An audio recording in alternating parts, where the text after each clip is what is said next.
Hey, what's up guys, it's Renaldo here. So first and foremost, please be sure to subscribe to this channel. You can do that by clicking the subscribe button below. 70% of the people that have watched my content over the last 30 days did not subscribe, as you can see from this graph. So I'd really appreciate it if you can subscribe to this channel. And if you enjoy this content, please smash the like button and please share this video far and wide, because that helps with the algorithm on YouTube. Alright, so it's been 5 days since the explosive allegations against the Minister of Police, Senzo Mchunu, came out. And of course, this was something that the entire South Africa kind of suspected, but didn't really have anybody to come forward and say, this is the evidence that we have.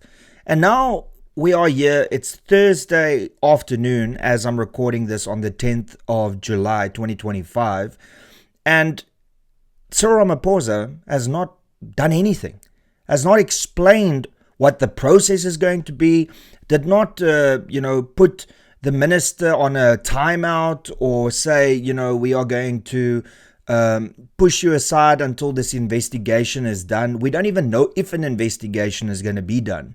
We don't really know a lot because Cyril Ramaphosa is being Cyril Ramaphosa.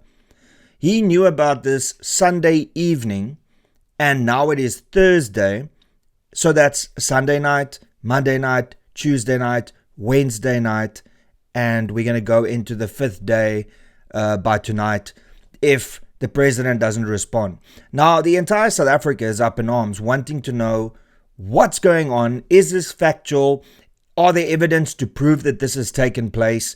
And we need to act immediately, because every single day that we are waiting for an investigation to take place, we know that evidence can be removed, can be destroyed, people can be silenced, people can disappear, and yet the president is just not interested in his own country.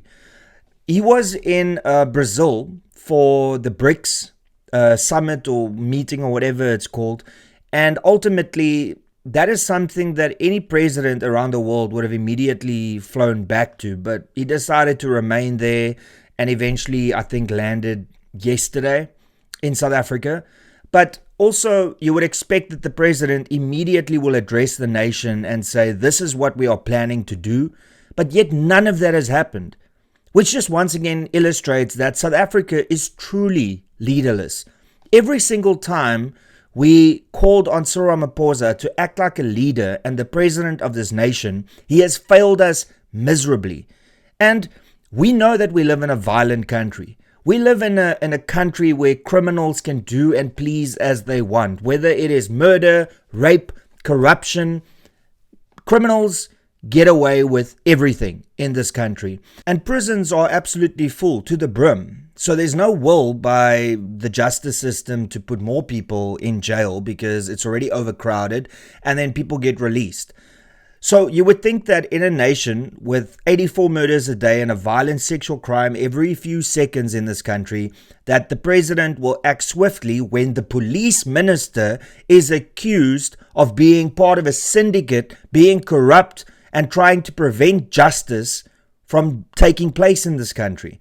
But no, 5 days, ladies and gentlemen, 5 days, and not a peep from Cyril Ramaphosa after his initial statement. And we know KZN is pretty much the political hotspot for killings, political killings specifically. And there's also a lot of factionalism within KZN. And it's quite clear that in KZN specifically, there's a lot of rumblings going on there that could lead to more political killings. It's pretty much on the brink of turning into another riot in KZN. And you can go and read up on articles and that news publications release that confirm this.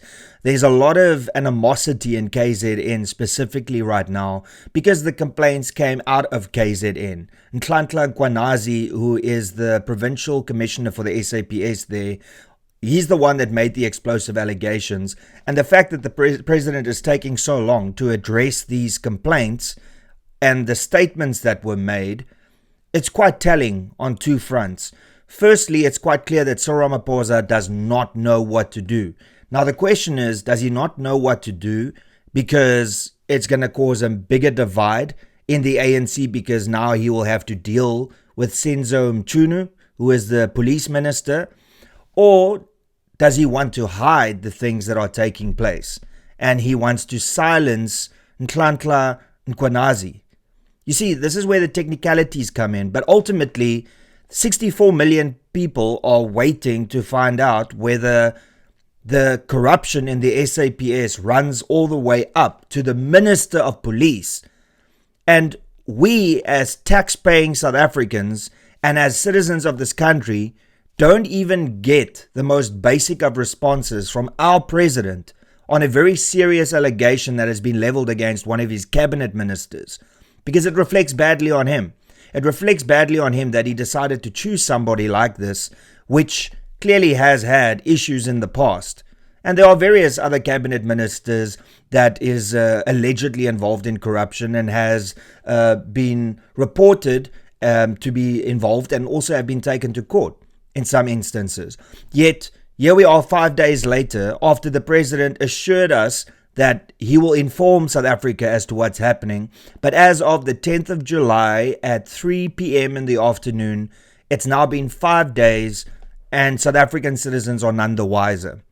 What an absolute failure by the GNU government, because ultimately you can have the coalition partners that can hold the president to account, even the ministers, and say, listen, we need to act.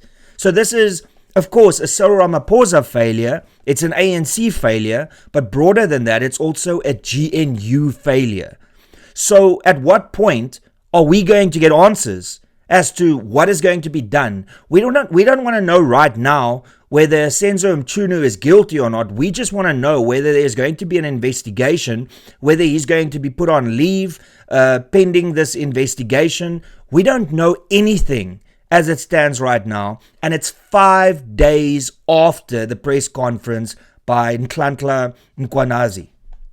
This is typical Cyril Ramaphosa African time. And it is so bitterly disappointing because we look like absolute jokes to the rest of the world. Yet we know that we would not do this if we were in leadership positions. It reflects badly on the people of South Africa because once again, Cyril Ramaphosa is dragging his feet and is probably shocked by this information. So ultimately, go onto social media, tag the presidency and say, what's happening? Are we going to get a press conference? Are we going to get information? Because as it stands right now, we don't have anything. And that's pretty much all I got to say. Thank you so much for tuning in. Please be sure to smash the like button. Please be sure to subscribe. Please be sure to share this video far and wide so that more people can tag the presidency and find out if we can get some answers, you know. After all, we are taxpayers. Are we not allowed to know what's happening in the government side of this country? I mean, oxymoron, I know. And lastly, please be sure to consider becoming a member if you enjoy my content. You can do that by clicking the join button below. And that's pretty much all I got to say. Till later, cheers and peace out.